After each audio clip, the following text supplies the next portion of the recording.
LinkedIn. So I'm just waiting on YouTube.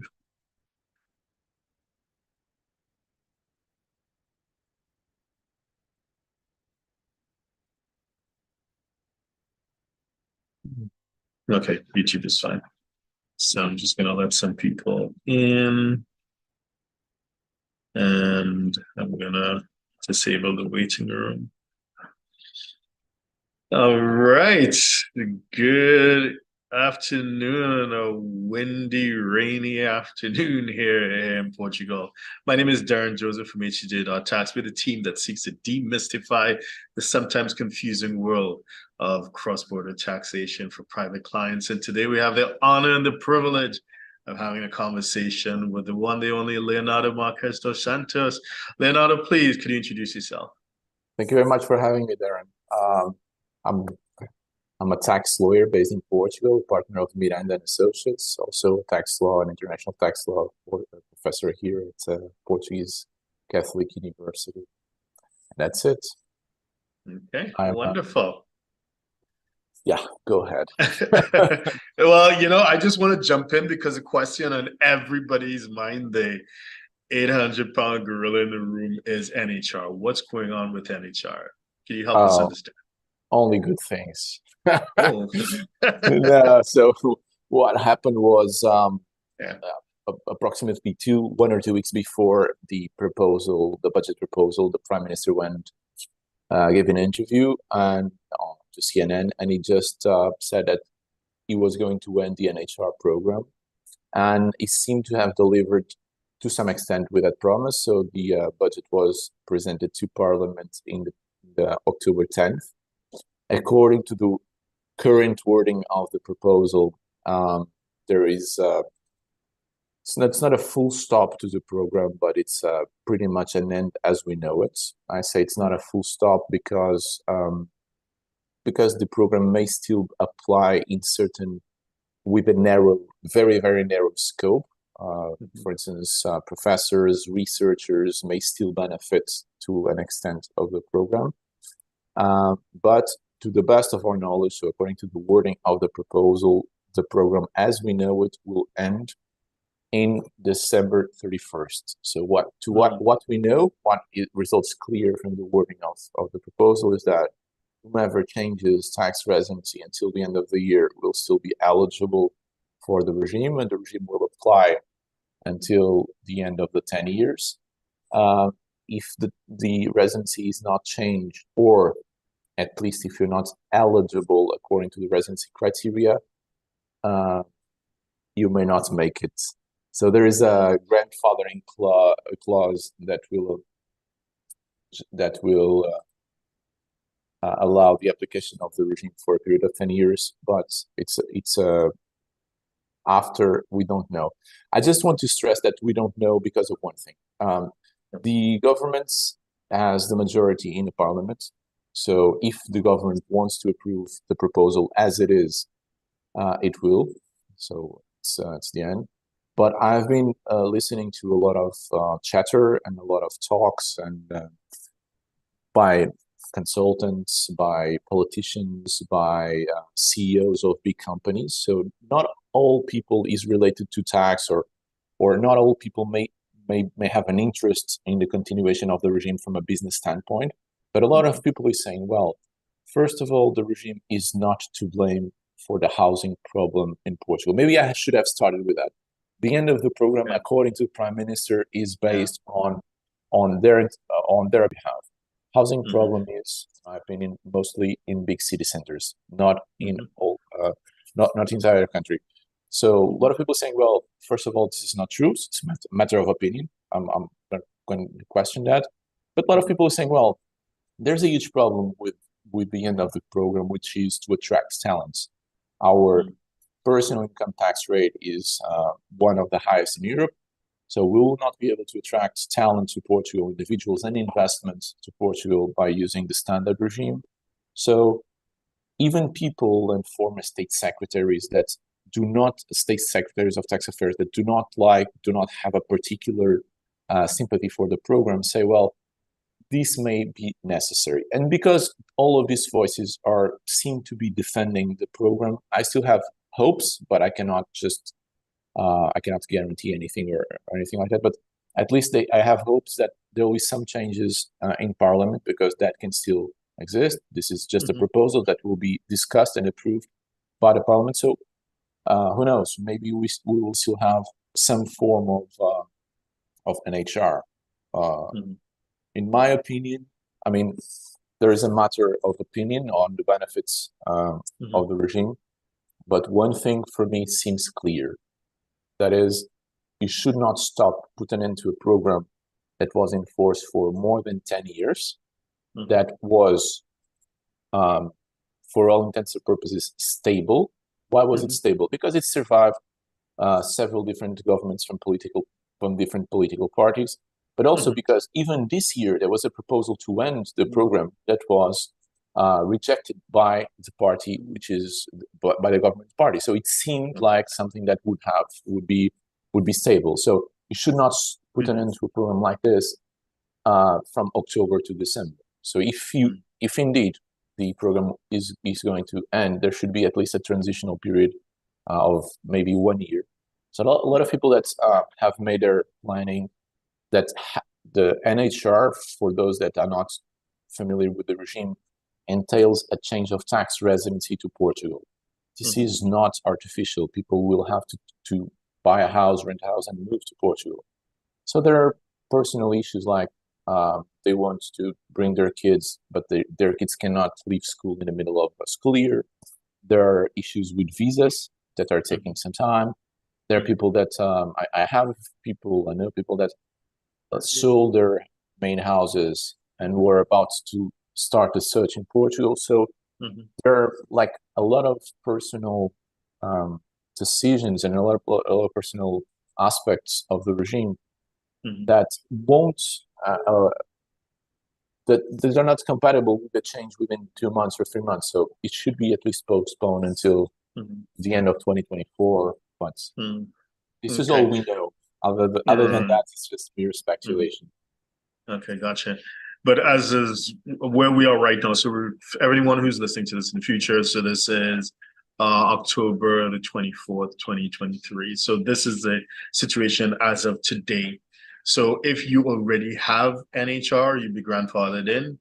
If you do not, you have up until the end of the year to move to Portugal. And that's an important point. It's not just going on the website and getting a NIF. You have to physically become tax resident by the end of the year. You have to become tax residents, yes. Go ahead. No, post the question, because...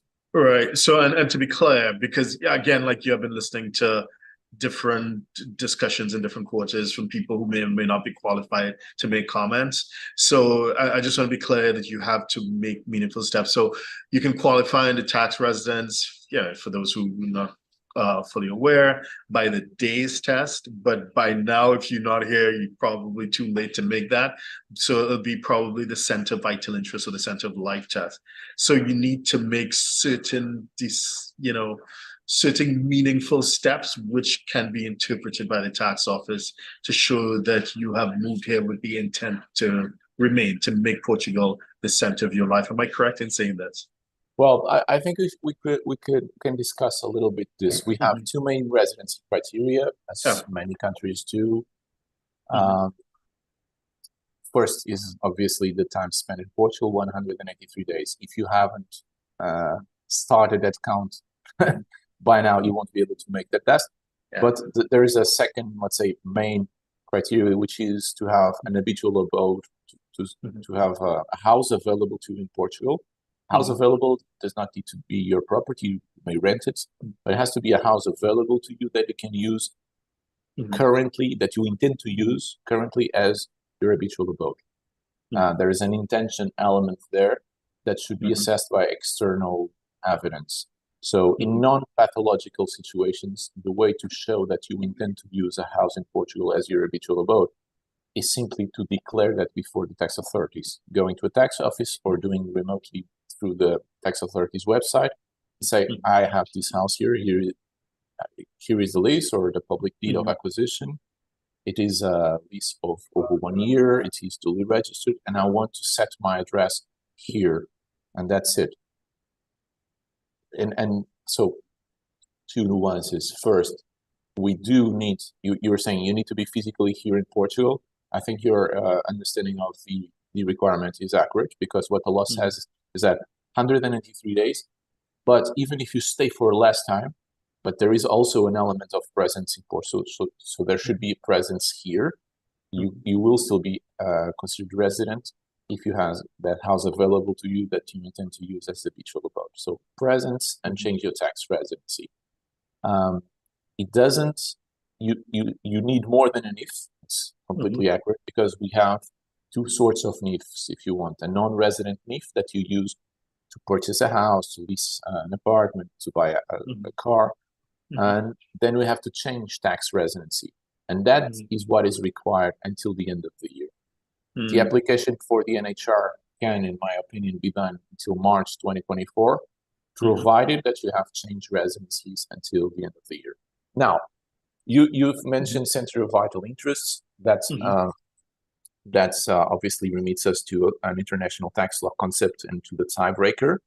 My understanding is that the NHR is a domestic regime. So in order to qualify, you have to meet the domestic requirements, and the domestic requirements will still apply even if you don't survive the center of vital interests test. So if you're considered resident in Portugal, but also in another country, I would say that you still meet the residency requirement here, and you're entitled to the NHR. And here is something that we need to think carefully for the future, because as long as you are granted the regime, you change residency, you're granted with the regime, you can leave the country. And if you change your tax residency from Portugal to another country, you will still be eligible for the regime when you come back. So you have it for 10 years. So if you qualify and then you leave Portugal, you will still have the regime for the next 9 years. So this is something that we can think about for the future. What I'm expecting is a lot of dual residency issues, because people because there is no time to plan. There are countries that do not split the taxable year. We do. So you'll be resident as of the moment you arrive. So if you arrive now, from October till the end of the year. But if you don't, if you come from a country where there is no split, at least until the end of the year, I'm expecting a lot of dual residency issues. Right. And I forgive me, I just want to drill a bit more into that second concept, the center of habitual abode, center of life test. So is it that the Portugal law says tax residence is triggered in one of two ways, a day's test or a place of habitual abode, or is the place of habitual abode a way of evidencing center of life? Or is it only, so for example, I'll give you a scenario. Someone is rushing, they haven't found a place as yet. So they have been to check into a 5-star hotel with their family. They check into a 5-star hotel with their family until they find a place they like. And the international schools, they take kids all the time. So they're here with their family, so their center of life is here. They send their kids to school. Their kids are going to school here. They just don't have a place of habitual abode because they're looking around and they don't want to be forced to rush into a deal they don't like. So in a scenario like that, they don't have a place of habitual abode, but it is their center of life. What happens? Well, in my opinion, what the law says, I will try to translate it as literally as I can. What the law says is habitual residence. Habitual residence. So I don't think the habitual residence is the same concept as a center of vital interest, because within the center, I'm just going to describe my reasoning. Sure. Habitual residence is a place where you usually use as like the headquarters of your life. You come and go. If you're a pilot, you leave for the airplane. Even if you stay for less than 183 days in Portugal because you're traveling, there is a place where you come back. This is your habitual residence. Center of vital interest, I think it can be, there are other elements to consider aside from the place where you want to set your residency. For instance, if your family is away, I think that will most likely attract your central or vital interest to another country, or if your employer is in another country. So I wouldn't necessarily overlap the two concepts. Going back to your very difficult question, I can answer that with in practical terms, and then we can next maybe elaborate on that from a theoretical standpoint. But from a practical term, I will find it very difficult for the tax authorities to register you as resident with invoices from a hotel. Sometimes even when you have Airbnbs, and you say, well, I've booked this Airbnb for an entire year, so there is a clear evidence that I want to stay for a longer period.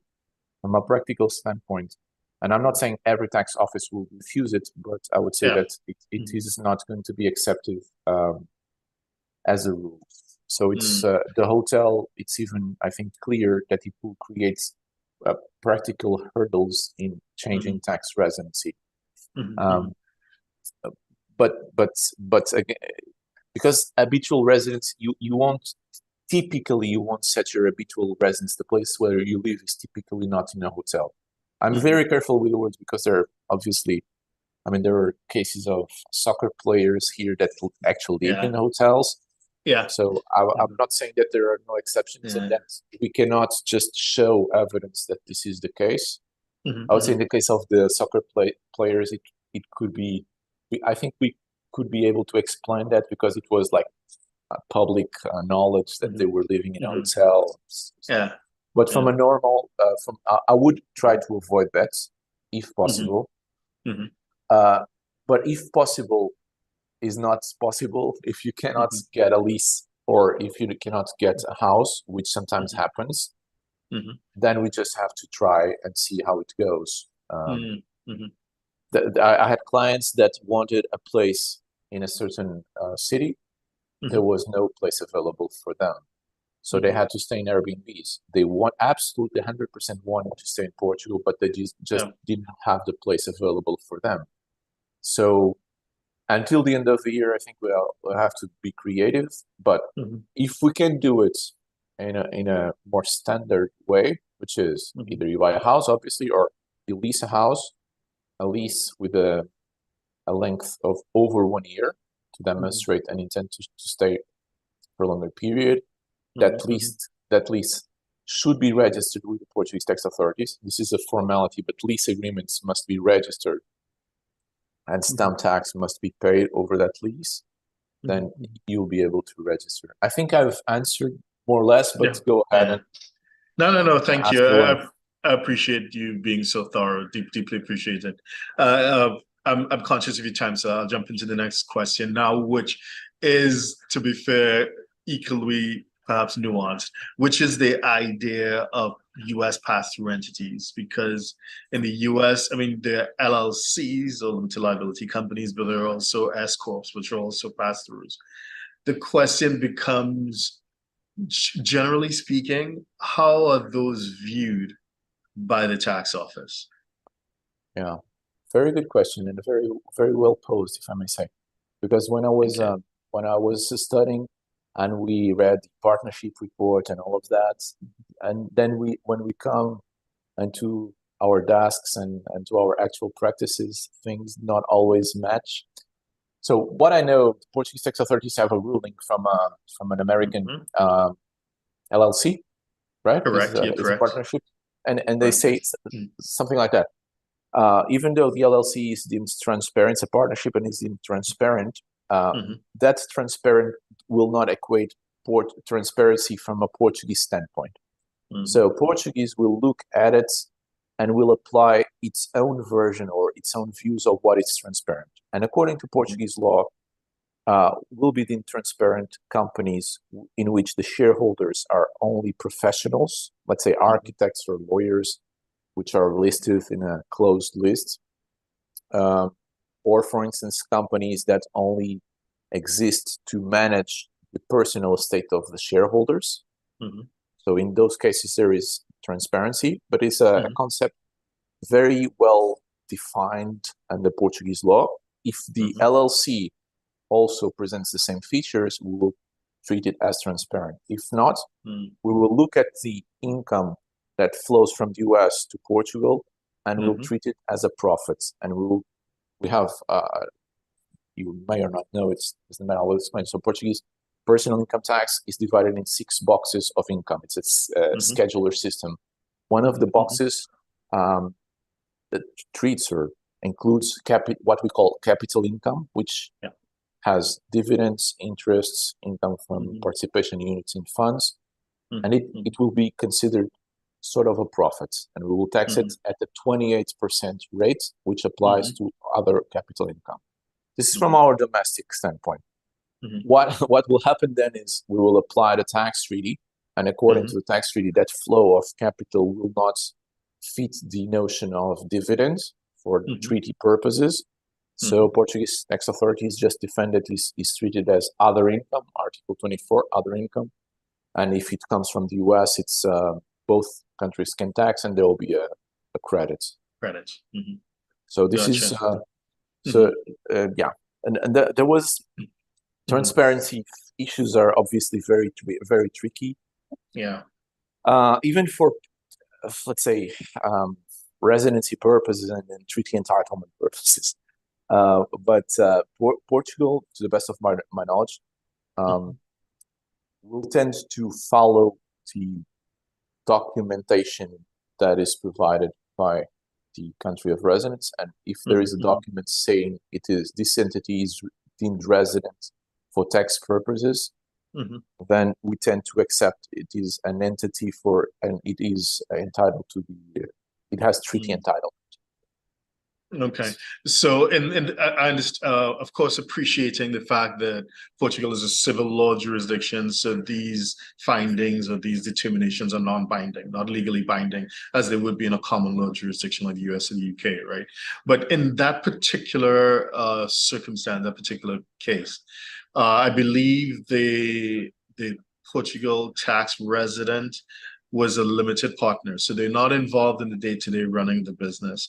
And the business had economic substance. There were real substance in the US. There are people sitting boots on the ground in the US who were actually running the company. So I'm just kind of pointing that out because I would imagine theoretically, if it is that, let's say, the other extreme, it were a single member LLC. So there's no substance at all in the US. From a US point of view, it's a shell company. Yeah. It's totally transparent, doesn't exist. Then and this is my question now, would Portugal see it slightly differently? Yeah, I would say so, yes. I would say so. First of all, just to clarify, this ruling was from the Portuguese tax authority. It's, as you said, it's non-binding to all the taxpayers except for the taxpayer that actually asked for the ruling. So it binds the tax authorities in that specific case, but it doesn't apply. Well, obviously, my opinion is that we cannot ignore it because, in a way, tax authorities have expressed their ruling. It's is of public knowledge. They should publish the ruling. So it's something that I cannot ignore if it exists. I can challenge it. I can apply and go to court. But it's something that I cannot just ignore. But I think you're right. If you just have a company in the US and the sole shareholder is in Portugal, and what I'm assuming is that the actual activity of the company is undertaken by the partner, the shareholder in Portugal, and the entity there is simply a vehicle. That way, I would say it would be deemed transparent. But that in that case, the company would be perceived as transparent also for Portuguese law purposes, and that's a different thing. And in all fairness, there has been an interview by the State Secretary of Tax Affairs just this week, saying that they were going to be looking at transparency with more care. And there has been a few public cases of companies which were harboring the activity of the shareholder. Some of them of public knowledge. For instance, I think I can share all this. So it wasn't on news. So our national coach, soccer coach, was paid through a company, and there was a decision by the arbitration courts. There was also a decision by a very known plastic. You don't use the expression plastic artist, right? It's just artist, right? Yeah, In just English, artist, yeah. there's just Yeah. artist. Yeah, this artist, very known artist that was using also a company, and so there. For a number of years, I don't think transparency has really been an issue, even though it's in the law. So I haven't seen it being targeted by the tax authorities, even though the features for a transparent entity exist in a specific entity. But I haven't seen tax authorities going auditing them and actually applying the transparency rules. But in that case, I would say transparency rules would apply. That's an issue. Okay. And just to throw another layer of interest or complexity, let's layer in the NHR now. And let's say that it was like the previous scenario where there's real substance in the US. The tax resident in Portugal is a partner who does nothing. All the heavy lifting, all the economic activities taking place in the US. In that scenario, as established by the ruling, the non-binding ruling, capital income, 28%, or when 28% goes up to 48, it'll be whatever it is, it'll be taxable. Now, some people are having a conversation saying, hold on, we can then, what about what about the NHR? What about the treaty? Shouldn't this not be taxed by Portugal? Yeah, Have you heard that conversation? I haven't.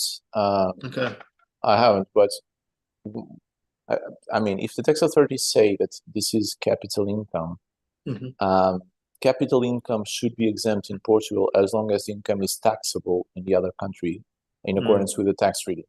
So in the specific case of the US, because there is both countries can tax, because a lot of tax treaties, it's exclusive. The taxing powers rest exclusively the residency country, right? But in the case of the US, if the money flows from the US can tax, and Portugal can tax as well. So if the income is taxable in the US, I would say it should be exempt in Portugal. I wouldn't say that this would apply to all other tax treaties that we have because the allocation rule is different. But I would say that following the reasoning of the tax authorities, which is what Article 24 will apply, meaning both countries will have taxing powers, meaning the residence country will have to grant a credit. I don't see why there should be a taxation in Portugal. Now, one thing is to say that there should be an exemption in Portugal, but I mean, what counts is overall tax burden. And what in the case of dividends, because the withholding tax is generally limited to 15%, according to most tax treaties, overall tax burden is 15%. If you have more taxation in the US on that income, even though exempt in Portugal, the overall tax burden may increase. Do you know what would be the? I'm sorry, I shouldn't be posing questions. What would be the tax framework in the US? Well, if the person is a US taxpayer, which I guess most clients that we deal with, they tend to be US exposed, then they'll be taxed or at whatever their ordinary income would be, depending on the nature of the income. So high.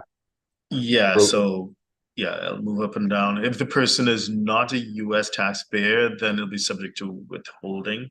The default for FDAP, fixed determinable annual periodic, is 30% or less by the treaty, which, as you pointed out, could be 15%. So it depends on whether the person is a US taxpayer or not, even though resident in Portugal. Yeah, so not good.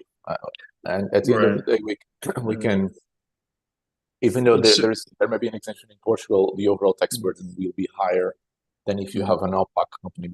But then if you have an OPAC company, you have more taxation there, right? You have two levels of tax. Yeah, depending on the nature of the income. Yeah, you're correct. There'll be state and there'll be federal of whatever your marginal tax rate will be. So you're right. Yeah. Yeah. Okay. So it's interesting. So we see people's adopting the position, I'm gonna obviously declare the income, but I'll declare that it's not taxable by Portugal and kind of sit back and see what the Portugal tax office does about it, right? Is that I didn't get the question. right? So in this scenario where some people are taking the position that it's not taxable by Portugal. Okay, no, but even though not even though benefiting from the exemption, you still have to declare it. You have to declare Yeah, of all course, the you income. declare it. So you will declare it in the way you think it's accurate. So you would say, if it is if from a Portuguese standpoint the company is opaque, I will treat it as a dividend, and this is my opinion, and it's an opinion that seems to be backed up by interpretation of tax authorities. If it is transparent from our standpoint, I will just declare it as income, but not necessarily as a dividend. So, but taxable in the other country. Yeah. Okay, gotcha. Okay, next one. The taxation of U.S. pensions and Social Security. Ouch. Yeah, please talk us through this. I don't know if I'm going to talk teach you anything. I don't know if I'm going to walk you through it, but we definitely can discuss. But so let's see. I'm going to see it. I'm going to explain the way I see it. Portuguese personal income tax code was prepared in the 80s, entered into force in 89. And so the rules are prepared for taxing Portuguese pensions. All right. And Portuguese pensions are paid by a Portuguese public institute, which is the Social Security Institute. So you make contributions. The employee bears a portion of those contributions. The employer pays another portion of that. And the income, when you reach retirement age, you get your pension, and your retirement pension will qualify under personal income tax. Remember those 6 boxes I've told before? Yep. It will qualify as pension income. That's it. Top. Pension income is taxable at progressive tax rates, so very high. It's not very high because pensions in Portugal are very, very low, so there's that.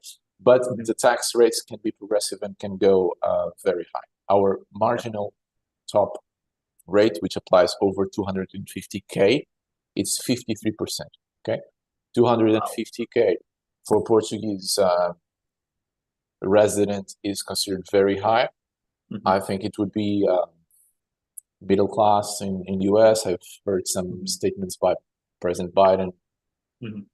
Well, I'm not sure, but I think there should be a gap in so 250K per year is very high here. Still, that 53% is very high. I mean, we are the 7th highest personal income tax rate in Europe. 7th out of 27, so it's very high. I'll explain then. This is very high, but there are various exceptional regimes, but we'll come to that in a second. So pension income, when you retired, it's prepared to be pension income. So if you look at other countries, then the confusion will be created. Why is that? Because we won't find necessarily a social security institute which is similar to ours. Sometimes mandatory contributions are paid by private schemes, not by public institutes. So it starts. And why is that? Because pension, the word pension in Portuguese, pensões, may be taxed as employment income, as capital income, and as I said, as pension income. So what changes? If you have a state pension, the equivalent of the Social Security, and you are paid upon retirement, you should qualify as pension income. That's it. That's what we will, I mean, it qualifies for treaty purposes as pension income, etc. But then, let's say you have an additional pension, which is fed by contributions paid by your employer. So your employer is a very nice guy. He says, well, I know your pension is going to be awful, so I'll just, in addition to what you're going to receive and the contributions that I have to make to the Social Security here, I will pay an extra, and I will pay it to a private pension scheme, which is sort of a financial product. It's not a social security, it's a financial product. And that amount may qualify as employment income in two cases. If you have what is called acquired rights, if you change that job, if you leave that company and move to another one, and you're still entitled to that amount, take sort of the fund or the pocket that belongs to you, this is called an acquired right. And if you get a payment by your employer, which is considered to be an acquired right, that income, that amount of payment by your employer is immediately taxed as employment income. It's sort of a fringe benefit. If you don't have an acquired right, you will still be taxed as employment income if you withdraw it before you reach retirement age. Okay? So let's say you haven't, so this is employment income, but it can be treated also as capital income. Mostly it will be treated as capital income if you withdraw it all at once. Okay? As if you take it out under the form of a lump sum, then it may be treated as capital income. But if it hasn't still been taxed as employment income, that portion that was paid by your employer, so there are two chunks. The one, the amount of the capital, it will still be taxed even at a later stage as employment income. And the capitalization, the valuation of the assets will be treated as capital income. If you receive that amount after reaching retirement age, it will be capital income, as I've described, or it can still be treated as pension income if you receive it under the form of a rent. So if you receive periodic payments, it will qualify as pension income. So this on its own, it's very difficult to understand and to explain. But sometimes the features are difficult to understand when you're looking at other countries. From my experience, sometimes I know that the client receives a pension, and I ask, but who pays it? Was it the employer? Did you pay it yourself? But is it mandatory or not? Is it because I just received an email saying pension plan? So they send me a brochure, and even the brochure sometimes, so it's from a practical standpoint, I find it very difficult sometimes to qualify it in one of those boxes. And I'm assuming this may lead to some litigation because sometimes it's difficult to explain as well. In my personal opinion, if it is mandatory, if you're paid upon retirement, and even if it is paid by a private entity, right, but it's retirement and it is a mandatory social security scheme, I think it should qualify as a pension. Why? Okay. All right. So the simplest scenario in that it's the variant that perhaps matches with what obtains here in Portugal would be if someone works for the government. So let's say they were a federal employee, they were a fireman, they were in the military, they worked for the government. And it was an obligation. They had to contribute, and the government may have put something as well. And upon retirement, whatever the age is, and they happen to be here in Portugal, the distribution, not in one go, but every month or whatever the required minimum distribution per month, per quarter, whatever it is, that would be a pension that would match with Portugal's definition, more or less. I would say so, yes. The fact that you're mentioning it's a public service and all of that, in my opinion, it should qualify as pension. It is upon retirement, and even if it would be debatable. The fact that you mentioned that it's paid periodically, I think, would settle the qualification issues. And if you want an HR, our tax according to a specific framework, and general taxpayers according to the other. If you're an NHR, pension income, qualifying as pension, as you just described, should be liable to a 10% flat rate.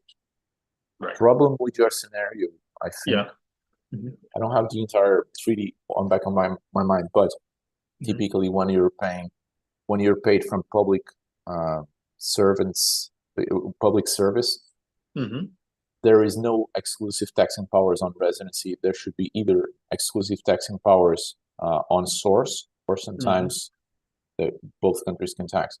So even though I would apply a 10% flat rate here, or according to law, there is 10%. There should be exclusive taxing powers in the US. So I wouldn't be really taking advantage of the regime here. So in order to take advantage of the regime, you should have pension from past private employment. In that way, exclusive taxing powers rest with the residency country, which in the case of the NHR should be Portugal, and you would be eligible for the 10%, right? This was what led Sweden to terminate the tax treaty with us. Okay, so well, even with the scenario in which they were a former government employee, that it's fine from the US side. There's a way of recharacterizing the income, so we get to apply that 10% that we pay to Portugal against the US liability on a Form 1116 for those on the US taxpayers. Now, if it is that someone worked for a private sector employer, so no government at all, then that's different, right? So it would be viewed as potentially securities income, potentially employment income, at the point at which they take distributions, depending on whether they take it in a lump sum or over a period of time. Am I correct in saying that? I think so, but let's recap. I would say if it is a mandatory pension scheme, which is the mandatory state, there's a binding ruling, again, only binding for the taxpayer, but there are several different components to the pension that a taxpayer received, and one and was paid by the UK, from the UK, and there was what tax authority said it was a state pension, which I'm assuming which I consider doesn't really have to be paid by a state body, but it is mandatory pension, in my opinion, pension income. And if it is that state pension, you can receive it periodically, but I think because the law allows me to interpret it that way, you may redeem it all at once if it is the state's pension, and it won't change the qualification. Now, if it is not the state pension, then you enter in that argument of where it fits, and it depends. Have you reached retirement age? Yes or not? Yes, I have. So it's capital income or it's pension income, depending on if you receive it all at once or if you receive it in the form of rent. You haven't you haven't reached retirement age. So do you have an acquired rights? You will be taxed immediately. If you don't, you may be taxed a portion of it as employment income and the other portion as capital income. So very straightforward, as you can see, very intuitive. People can just do it on their own. Absolutely. Okay. So generally speaking, in the US, estate planning is, it's a big part of the conversation in terms of, dealing with family finances. And the estate planning tools that we look at in the US aren't necessarily around tax optimization, but it's really about asset protection and succession planning. So we want our assets to go to certain members of our family, some kids over others, spouses, whatever the case may be. What are the typical estate planning tools that would be used from a Portugal perspective? I'm not really an estate planner, so I would definitely gather my team together and use some that is used to deal with inheritance and family issues. But I would say that I think the law that will apply will be the law of nationality. So some of these issues some of the planning that you're doing in the US will still, I would say, apply here. We have very strict inheritance rules that result from our civil code. We cannot do whatever we want to our assets. There is a portion of the assets that are you can leave in a will to whomever we want, but some a portion of it has to be to your kids. They can refuse it or accept it, but I have to leave them to them. So it's not 100% free of what we do with the assets. But I would say, first of all, it's always very nice to speak with you, but it's very nice to listen to what you're saying about most of the times it's not about tax planning, because that's also the experience that I have. What I with people from other nationalities, tax planning may be a bigger trigger than from people from the US. And generally what I hear is something along the lines of, I want to pay taxes, I just don't want to leave a tip. I don't want to overpay, but I don't mind paying my share. And in terms, then I think Portugal will be a very friendly country from the taxation of inheritance, because we have a territorial system. We don't have inheritance tax, first of all. We have stamp tax. Stamp tax is sort of a pouch where we put everything that doesn't belong to any other place, or we tax financing, we tax collateral, we tax gambling in stamp tax. Also, we tax inheritance. But for once, the stamp tax is very territorial. So if you have your assets outside of Portugal, there shouldn't be any taxation. That's sometimes very interesting for people that move to Portugal and that have like a portfolio of assets spread around the world, and they're not really concerned about the impact of taxation in Portugal, because at the point they move to Portugal, they will have some assets here, but not the majority of it. So it's fine. Right. So this applies, sorry, before we move. So this would apply even though someone stays long enough in Portugal and perhaps they naturalize and they become a dual citizen, so they have a Portugal passport, still their assets back in the US won't be subject to any sort of, when they pass away. It won't be subject to the forced heirship rules that you mentioned earlier, nor would it be subject to any stamp duty. Am I correct in saying that? The inheritance, I would feel more comfortable if we could confirm with an expert of that area, but I would say it's law of nationality.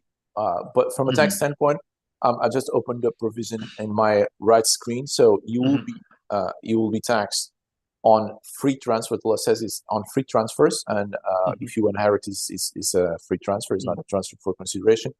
You will pay tax if the assets are located in Portuguese territory. So if you have real estate here, if you have mobile assets registered here, so if you have your car, and that will be taxed, but that will be negligible in the great scheme of things.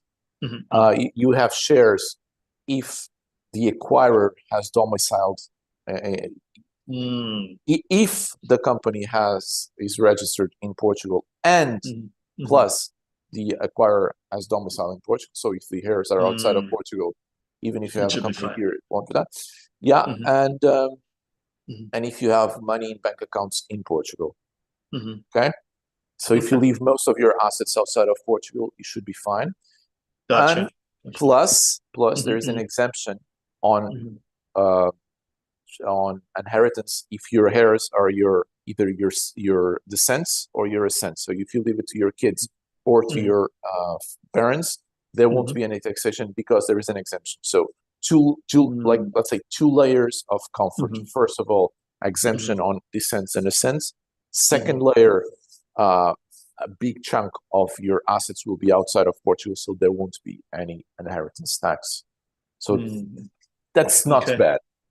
That's good to know. So in terms of domestic assets and the domestic to Portugal assets and the forced heirship rules, are there ways around that? So for example, I guess a conversation would need to be had perhaps around gifting, because perhaps they could be gifted before you pass naturally, potentially. I've heard people talk about, not so much in Portugal, but next door in Spain and France, about usufructs. Are you familiar with those arrangements?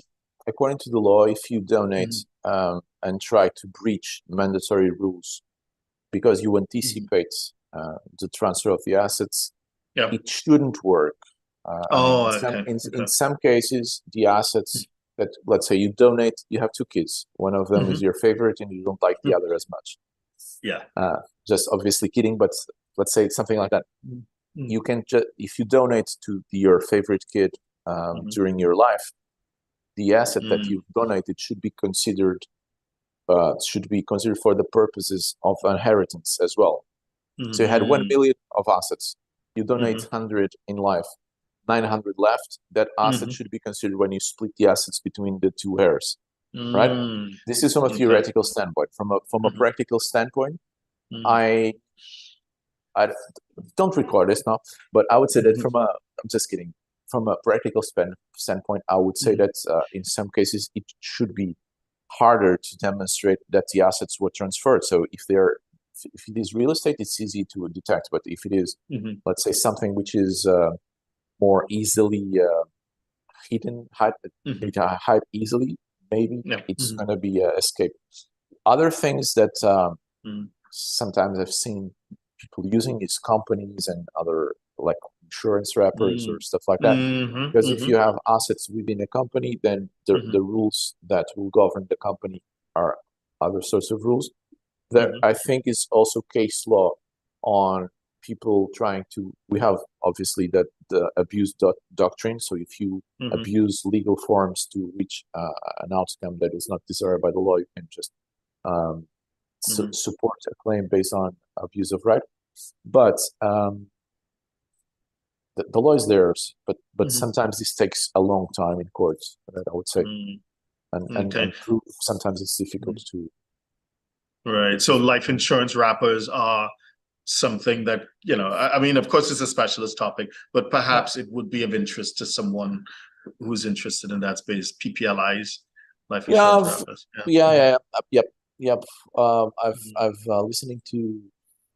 Yeah, insurance wrappers is something that is used for estate planning, as you know, in other places in Portugal as well.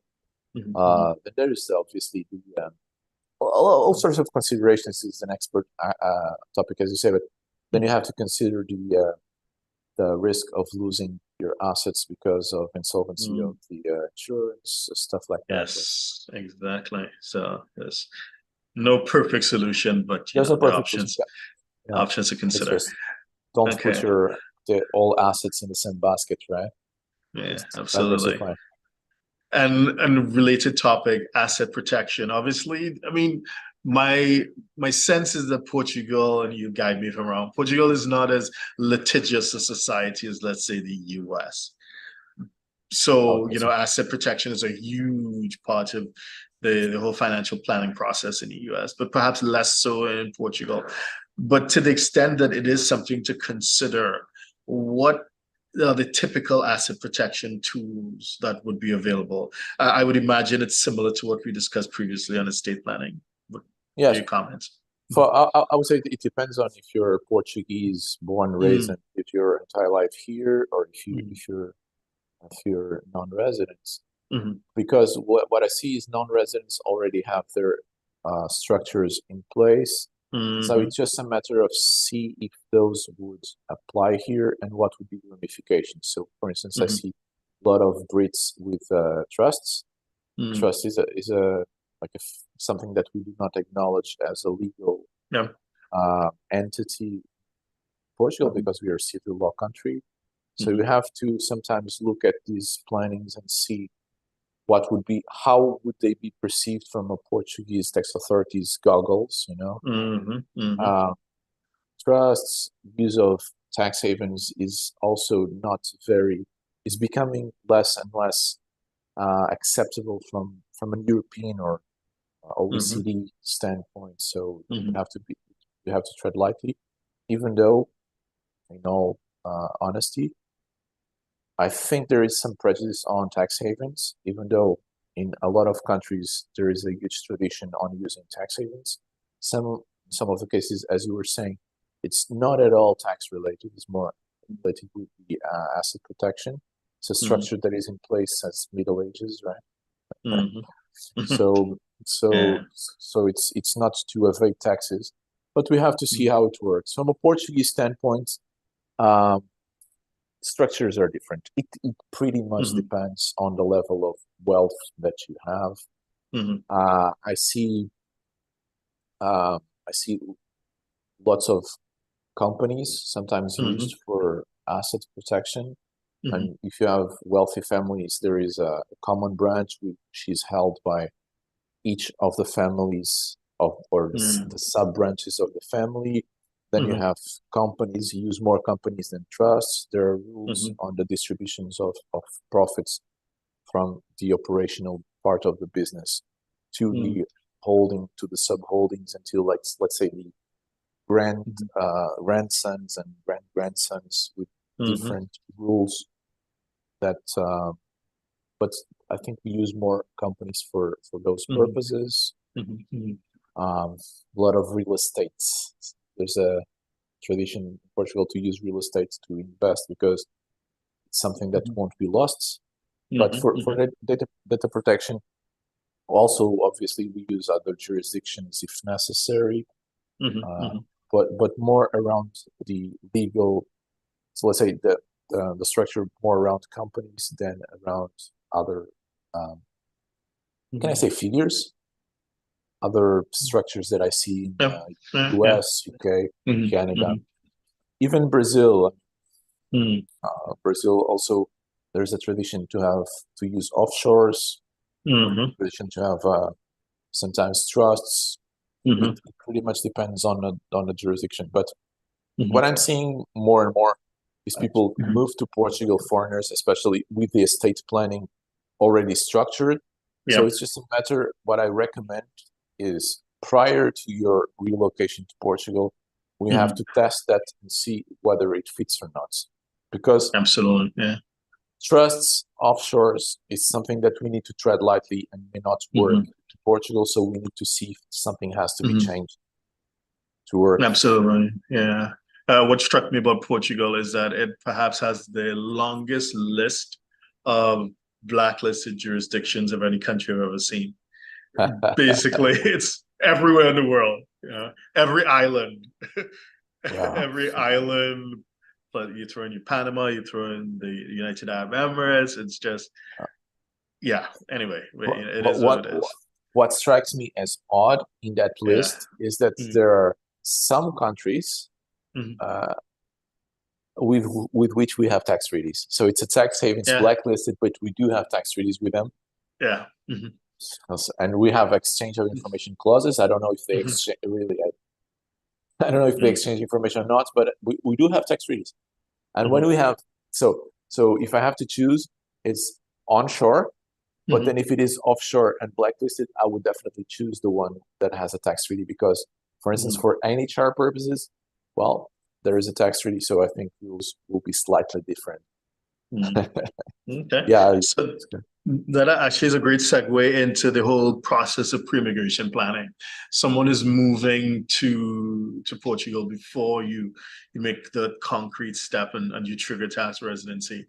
If I can borrow what you said previously, so basically you take your structure to someone who understands the Portugal system, and they're looking for things that won't fit. So, for example, as you said, a trust, it's a civil law jurisdiction. A trust won't be interpreted in the same way that it is outside. And if, as you said, I mean, I believe there were like over 100 jurisdictions, in that list of the Portugal list of the non-cooperative jurisdictions. If it is that your structure includes any of those jurisdictions, you may need to reconsider it or at least understand the impact that would be had now that you are in Portugal, or any of the kids or anybody who's supposed to benefit from that structure. There would be implications to consider. What else? What else do you typically have in your conversation with clients who intend to move to Portugal? Well, one thing I like to understand is what is a reasonable amount of tax for them. Because for some jurisdictions to pay the standard 28% tax on dividend distribution that we have is pretty good. For some others, that's a huge chunk and they don't want to pay it. So I like to say what I would say that most clients are willing to pay some tax, but there is an optimal level in their opinion, that they are willing to do. So this is important to see how to deal with that, because I mean, sometimes you just have to, let's say, let's start with the end. I like to be analytical in this. So the worst thing you can do is receive money under the form of employment income. That's the worst you can do.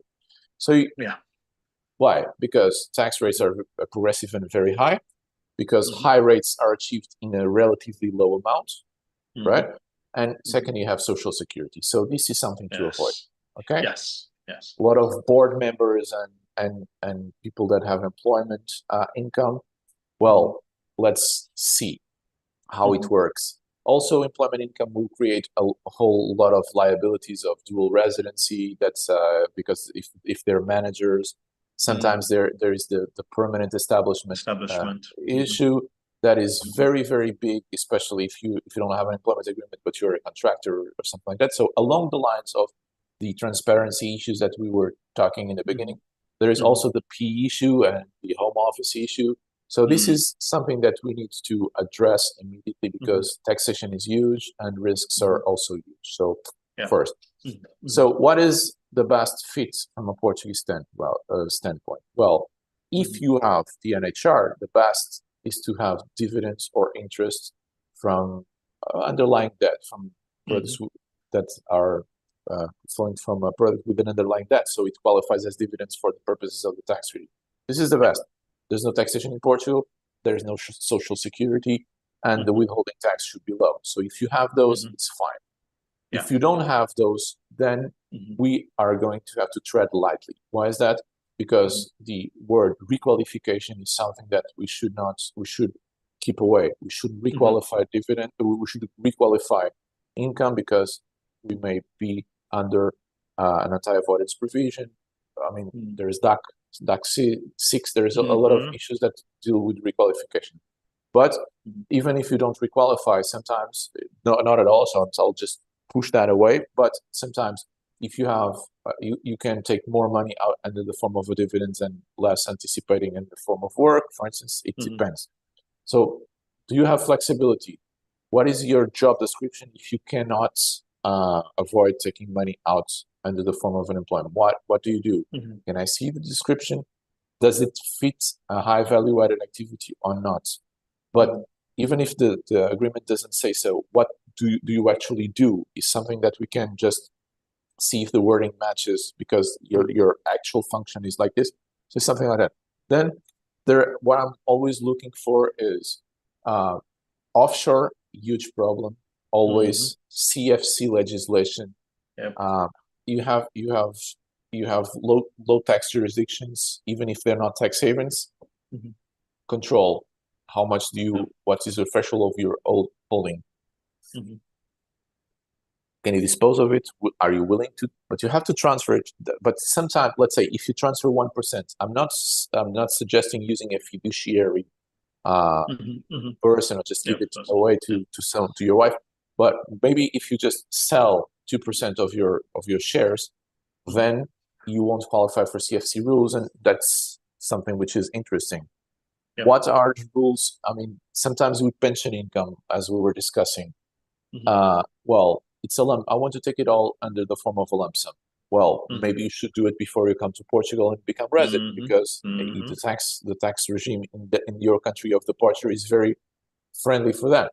But if you're paying regularly under the form of a rent, well, maybe the 10%, it's nice.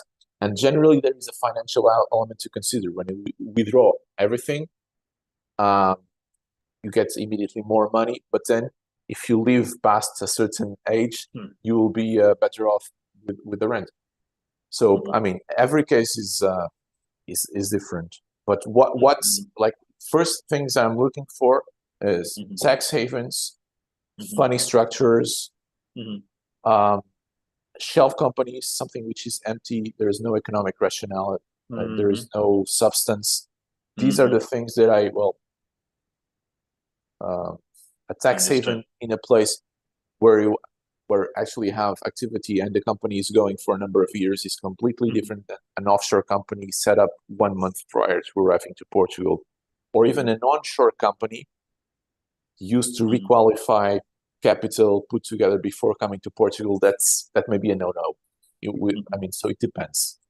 Okay, gotcha. Various traps that we need to anticipate. Fantastic. Thank you. Last but not least, I understand that nobody has a crystal ball, but what is your gut instinct about the future of what we spoke about the NHR, but the golden visa program?